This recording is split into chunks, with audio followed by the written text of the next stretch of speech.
This is Madam Chair at dito po ang Chokwan-o Station. Yan. Ito po ang lugar ng MTR ng Chokwan-o. Yan. Ganda ng araw, no? In that building, zoom natin. That's the immigration tower, the new immigration tower.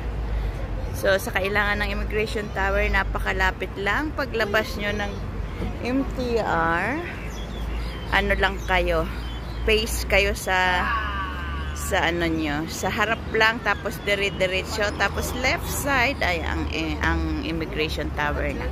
Hindi masyado maraming tao, but sometimes, pag may problema ang papers nyo, ay syempre magtatagal kayo kahit papano. So, that's the way. Thank you for watching. Ingat po ang lahat.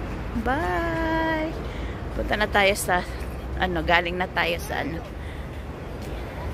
Goodbye. Ingat po kayong lahat and see you next vlog. Abangan niyo po bukas ang aking long video ng 4:15. This is Madam Chair signing off. Bye-bye.